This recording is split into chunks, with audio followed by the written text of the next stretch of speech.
Good morning, everybody. Get my camera set up here. How y'all doing? Welcome again to our little get-together here, Friday Reflections, where we gather every Friday from 10 to 10:30-ish here at SanDiegoOasis. Thanks for finding us. Thanks for joining us. Thanks for supporting us. And thanks for giving yourself a 30-minute break to kind of stop doing whatever your to-do list is demanding that you do, and putting Friday Reflections on your to-do list. I congratulate you. I know it's always a real sweet spot in my week because I get to stop my frantic activity and come into this kind of quiet, reflective time with you in this space with you. And so thank you very, very much for your support so that we can keep doing this. A couple of program notes here before we get launched into today's focus.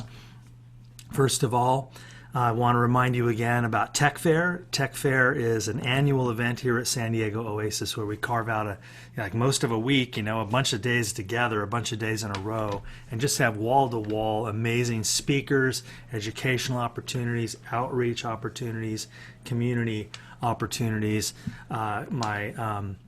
My cohort in Friday Reflections, Kristen, is putting the link in the chat room right now, so go ahead and copy that link or hit it right now and register. This is going to be the best tech fair ever, and guess what? We're doing it in tech. Like, we're doing everything in tech, so really an ideal time for us all to take our tech game up a couple of notches and just to kind of sit back and learn what some of the possibilities and opportunities are from leaders in this field. So golden opportunity there. Also, of course, want to spotlight a couple of maybe interesting to you scheduling notes about our session here, Friday Reflections. So we meet every Friday, and we've been doing it for 7 months now. However, we are not meeting the week of Tech Fair because Tech Fair is October 20th through the 23rd. So that Friday, October 23rd, is going to be Tech Fair, and so I'll be stepping off stage and giving all the San Diego bandwidth, the SanDiegoOasis bandwidth, to the Tech Fair stuff. So we're having one dark day in October here in Friday Reflections, and let's turn our attention to November. We are also having a dark day on Black Friday, as it's known in commercial America. The day after Thanksgiving? Yeah. All of Oasis is taking that time off to be with family and to catch their breath after a frankly pretty hellacious summer of having to build Oasis into a technological marvel that it is today. That was a gnarly, y'all will never know the ordeals that these people who run SanDiegoOasis have had to endure. You think it's hard for you to register on the new website? Imagine building the new website. Yeah. So Herculean effort and the patience of Job combined into the stick-to-itiveness and the genius of all the folks behind the scenes, all the leadership, all the staff, and all the volunteers at SanDiegoOasis. So much love to all of them who make it possible for me to get on here with you and all the other hundreds and hundreds and hundreds of things that they do. It's really quite an amazing marvel, this thing called SanDiegoOasis. So one more program note about about Friday Reflections.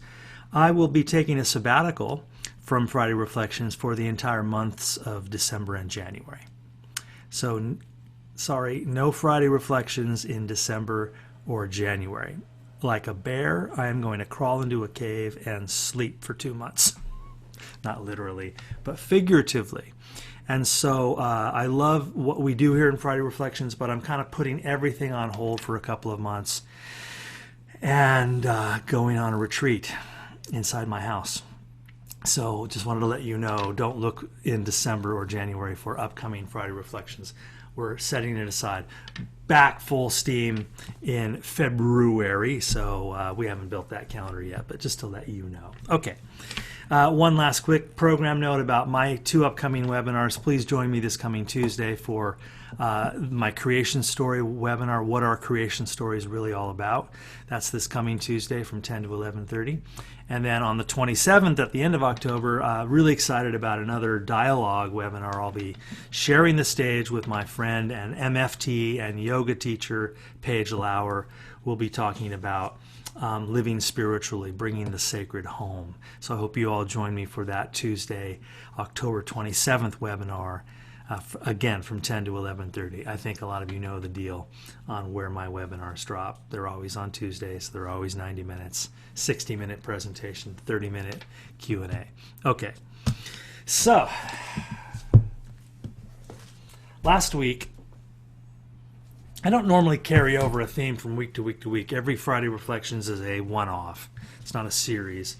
But there was some unfinished business last week that I kind of want to pick back up. I was reading to you some passages from Iswaran's translation of the Upanishads.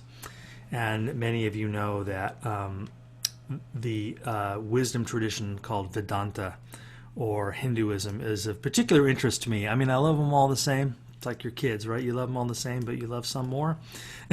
Shh, don't tell them.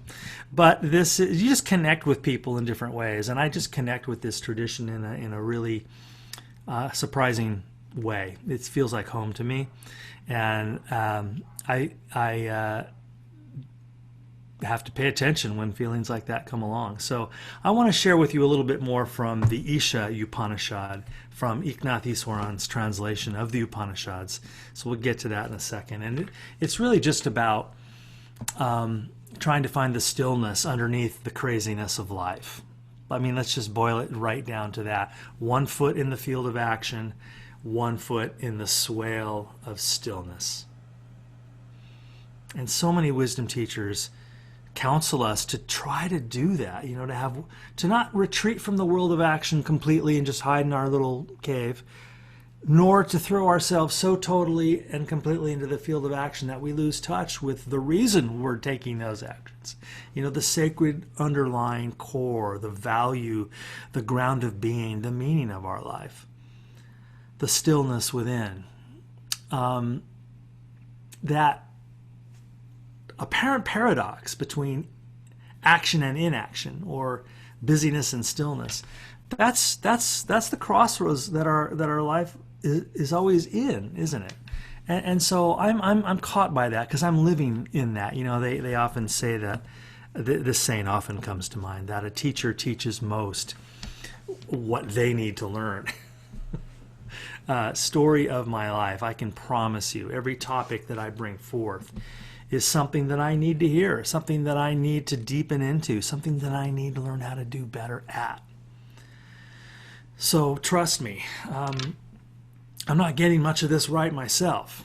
And if you think that people like me who teach philosophy and spiritual traditions and ancient text, if you think that we come down from the mountain with our enlightened consciousness and bestow it on the masses, boy, are you deluded.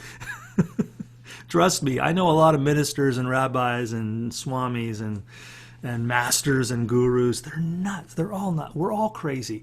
We're all dealing with childhood trauma. We're all barely hanging on. And that's what drove us into that line of work in the first place, was that, oh my God, here's something that I can use to start to bring about my own healing. And it's been so effective, I want to shout it from the mountaintop. I want to share it with others. So that's, I think, what I think I speak for most teachers. Speaking of teachers, I was on a Zoom chat with some of my college students. I teach at Southwestern College, as many of you know. I'm teaching this semester a few sections of world religions and a section of world mythology. So in my office hours yesterday, which is basically this, a bunch of us in a Zoom call, I was talking to one of my students, and she's just a remarkable young woman. She reminded me of something. She is a Latina, an undocumented woman who's been in the United States for a couple of decades, raised a whole family. She's got a house full of 4 beautiful American teenage boys.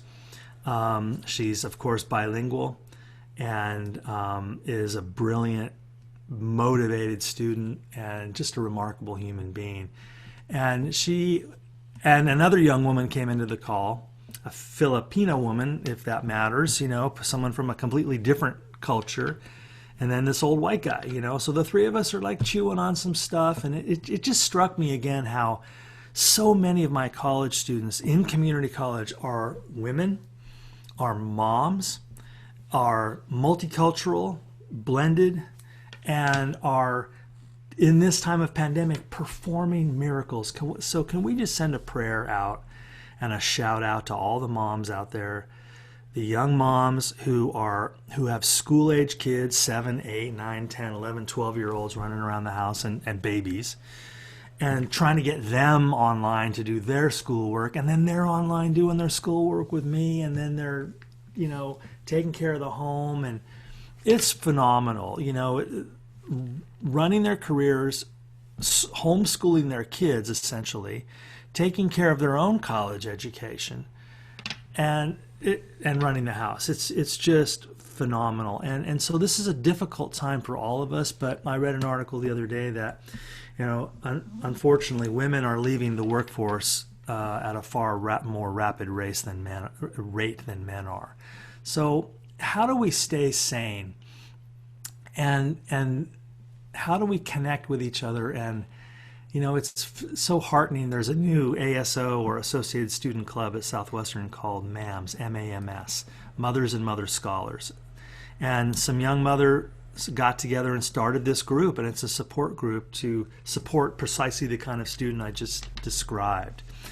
And that is so heartening to see people dig down deep within themselves and give in the consciousness of service in order to give other people, a raft to hang on to in this crazy storm.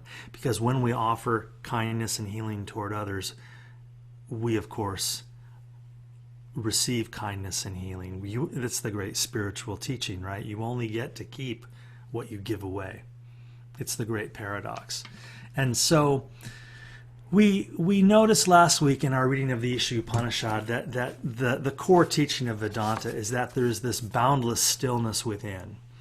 And when we look each other in the eye, and when we meet in community, and when we walk in nature, or for the religious among us, when we go to synagogue, when we go to mosque, when we go to mass, when we go to church, or when we pray alone, or when we meditate, many paths to the summit. But when we enter into that sacred stillness, we give that boundlessness within us a chance to rise to the surface, a chance to capture our awareness, the boundless within, beneath the waves of the thought stream. So again, I'm going to read a few lines from the Isha Upanishad, I-S-H-E, Isha Upanishad. I-S-H-A. It's the first Upanishad in this. Just get this book. Iknatheswaran, it's just a treasure trove. This is one of the great examples of world scripture. And I shared with you last week, this is Gandhi's favorite Upanishad, because as he was asked by a reporter, what's your philosophy? And he said, renounce and enjoy. And that's really essentially what this 3-page brief reading is about, is letting go and enjoy your life. Don't go around acting like this is some kind of a penitentiary of misery and suffering. Of course, it hurts, but it's a beautiful, beautiful life also, all at the same time. And the way you live in balance between those two poles is cultivating the skill and the discipline to both have the outer life of action and the inner life of stillness. Again, that one foot in each world. The Buddhists call this the bodhisattva, the illumined being who has one foot in nirvana and one foot in the dusty world, and vows to work for the alleviation of the suffering of all sentient beings. That's what a bodhisattva is in Buddhism. Buddha was a bodhisattva. So these are the role models, right, in our wisdom traditions of the Jesuses and Buddhas and Mohammeds and so on. So again, that boundless inner divinity is called the self, the universal self, or the Atman. Those who see all creatures in themselves and themselves in all creatures know no fear. So there's the medicine for anxiety and fear. Just know that you are the same as all creatures and all creatures are the same as you. When you live in the consciousness of oneness, your anxiety doesn't stand a chance, because you know that no matter what happens, it's going to be all right.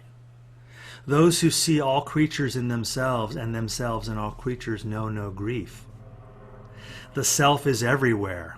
Bright is the self, indivisible, untouched by sin, wise, immanent, and transcendent. He it is who holds the cosmos together. And now you have the male pronoun, he. Don't worry about that. Trust me. The universal self is beyond all categories, all genders, all forms. In the dark of night live those for whom the world without alone is real. People who just think the world is material, they live in darkness. In night darker still, for whom the world within alone is real. Oh, did you see what he just did there? She, he, whoever wrote this. If you think the world is just outer action and material, that's a kind of darkness. But if you think the inner life is the only reality and the outer life is fake, that's even worse. Wow.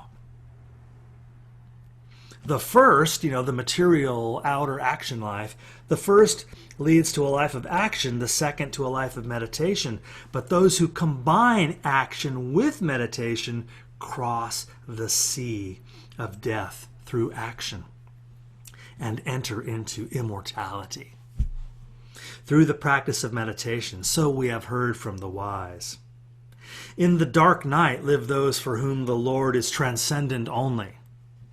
In night darker still, for whom he is immanent only. So people who go around saying namaste and there is no God above, it's all just, God is just within me, they're getting beat up in these passages. They're getting beat up in the sense that you don't want it to be either or, you want it to be both and. But those for whom he is transcendent and immanent cross the sea of death with the immanent and enter into immortality with the transcendent. So we have heard from the wise. May my life merge in the immortal when my body is reduced to ashes. O mind, meditate on the eternal Brahman. Remember the deeds of the past. Remember, O mind, remember. O God of fire, lead us by the good path to eternal joy. You know all our deeds. Deliver us from evil. Sounds like the Lord's Prayer. Deliver us from evil, we who bow and pray again and again. Om Shanti, Shanti, Shanti. So Gandhi repeatedly read that Upanishad. He lived in it. And that helped him do what he did. Look at what Gandhi did. Look at his life. Deeply rooted in the spiritual principle of the oneness. But ran for Congress, led huge boycotts and marches, was an absolutely political animal, an absolute activist. And yet there was stillness in his action, just as there was action in his stillness. And again, that's a paradox that the mind may struggle to understand.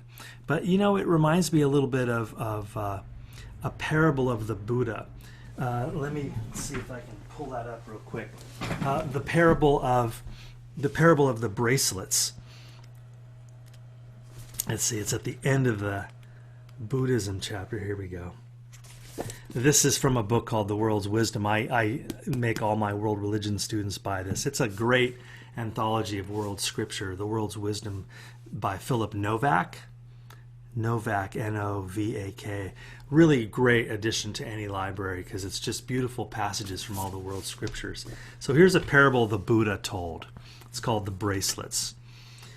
There was a king of Benares. One summer when the weather was very hot, he lay down in an upper room on a couch adorned with gold, silver, and many precious stones, and made a servant massage him with an ointment of sandalwood from the Bull's Head Mountain. I guess that's the good stuff. The servant was wearing a great many bracelets on her arms, and they jangled together while she massaged the king. The sound irritated him, and he asked her to take one of the bracelets off. She did, and now there was a little less noise. She took off another, and there was still less noise. He made her go on taking them off until there was only one left, and then there was no jangling at all. When the noise stopped, the king had a sudden awakening. Quote, "That is just what I ought to do with my kingdom, my ministers, subjects, concubines, and attendants," he said to himself. "In fact, with all business and bother." End quote. From that moment onward, he had no further worldly desires, but spent his time meditating in complete seclusion and became a Buddha. So that's the message again from Hinduism carried into Buddhism of renunciation, of letting go. And, you know, one could read that parable of the Buddha, the bracelets, as a kind of an ascetic teaching. Like, oh, you have to get rid of all your property. You have to give everything away. Quit your job. Abandon your family. You know, burn your house to the ground. Go live in the hills and live on snails or whatever. No. One need not interpret the parable that way. What if we, as Gandhi did, thought of renunciation or letting go not as anti-materialism, but in a kind of middle pathway, in a kind of classic Buddhist middle pathway? I don't need to get rid of all of my stuff. I need to change my relationships with all of my stuff. That one can enjoy a nice guitar. This is my 1976 Guild D35 I got when I was in college. It's broken many times. The headstock has come off, I think, 3 times now, just snapped right off. Take it to a shop, a guy fixes it. The tone on this guitar is insane. There's nothing quite like a 40-year-old guitar or older. The tone just keeps getting better and better and better. I love that thing. And if I lost it, I would be sad. But I also know that I don't really own it, that I get to play it for a while. And one day it'll be gone, or more likely I'll be gone. It'll outlive me, and some other kid will get a hold of that and start learning some Van Halen songs or whatever. And that's the sense of renunciation that makes the most sense to me. To make peace with impermanence. That go ahead and enjoy your home and have some nice things, and, you know, within moderation, live in the beauty of the world. I think that's what the second half of Gandhi's mantra means. Renounce and enjoy. We need not live like ascetics, walking around apologizing for being middle class and for, you know, having a place to live and having a car that works and all of that stuff. You know, money is a tricky thing. We'll have to do a Friday Reflections just on that one subject alone sometime. But it's all tangled up in this, isn't it? And so I'm thinking of a powerful touchstone from the world's biggest religion. I'm waving around my NIV here, my New International Version of my Bible. And I want to look at a passage from the Sermon on the Mount, because the wisdom teacher Jesus really nails it here. Now, the context is different than the Upanishad. There you had a panentheism with the divinity everywhere and a higher, you know, divinity within and all that. This is more traditional Hebrew dualism and theism. Jesus is talking about the Hebrew God, but still, look at this. Look at the mode of consciousness he's counseling us to keep in the Sermon on the Mount. I'm looking at Matthew chapter 6, verses 25 through 33. Very familiar passage. It's the anti-anxiety passage. He says, "Therefore I tell you, do not worry about your life, what you will eat or drink, or about your body, or what you will wear. Is not life more important than food, and the body more important than clothes? Look at the birds of the air. They do not sow or reap or store away in barns, and yet your heavenly Father feeds them. Are you not much more valuable than they? Who of you, by worrying, can add a single hour to his life?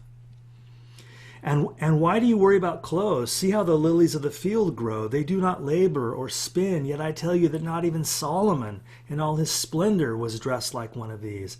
If that is how God clothes the grass of the field, which is here today and tomorrow is thrown into the fire,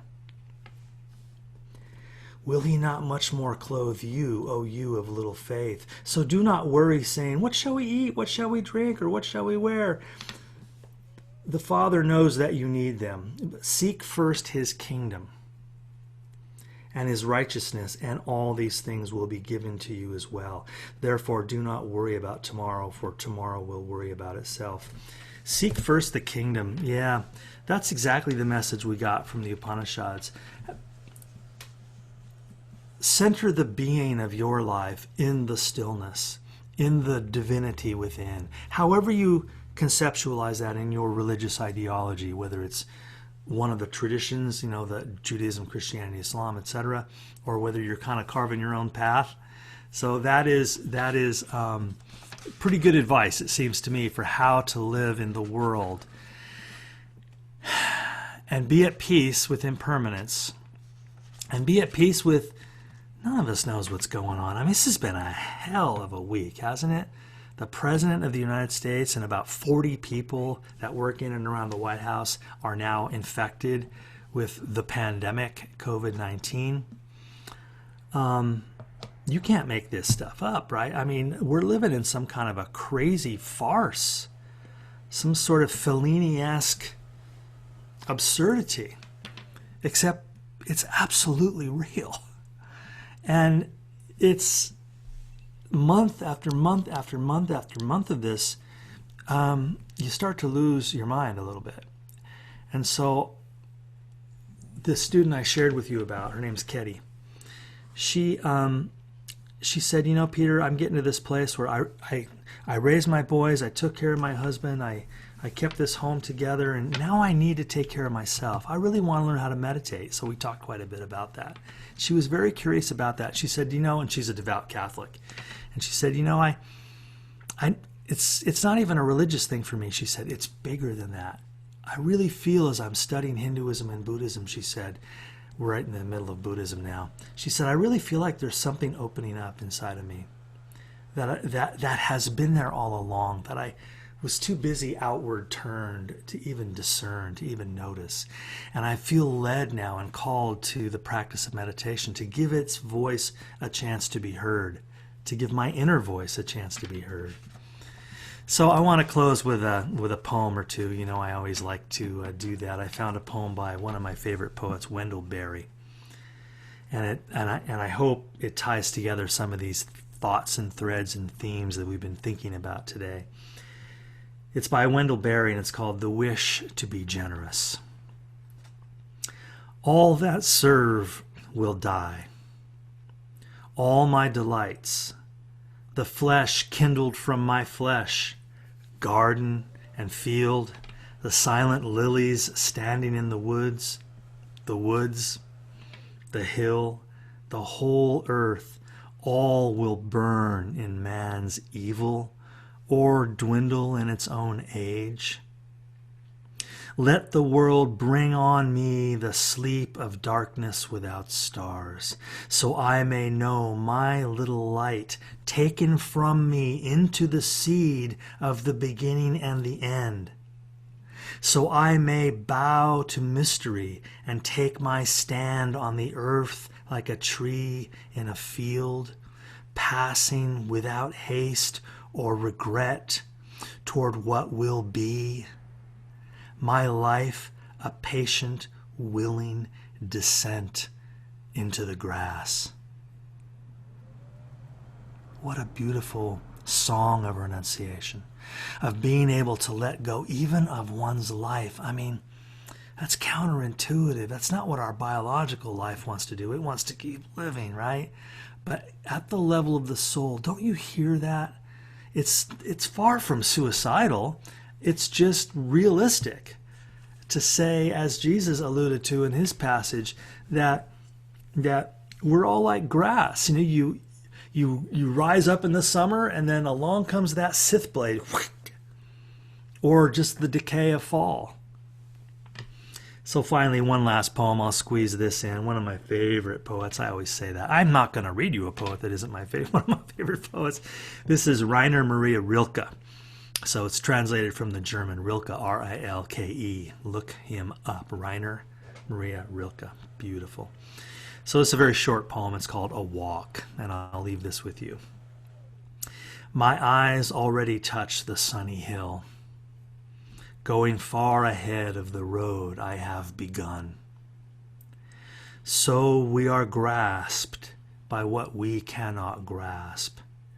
It has its inner light, even from a distance, and changes us, even if we do not reach it, into something else, which, hardly sensing it, we already are. A gesture waves us on, answering our own wave, but what we feel is the wind in our faces. May you take a walk in this beautiful, cooling autumn day here in San Diego. These are most welcome, are they not? For those of us here in the Southland who've experienced a few weeks of triple digit. You can actually walk around today and not burst into sweat. So walk today, maybe, through a field, and think of the fallen grass, gray and ashen beneath your feet. And feel the beauty in renunciation and the joy. Renounce and enjoy, my friends. See you next time. See you on the other side.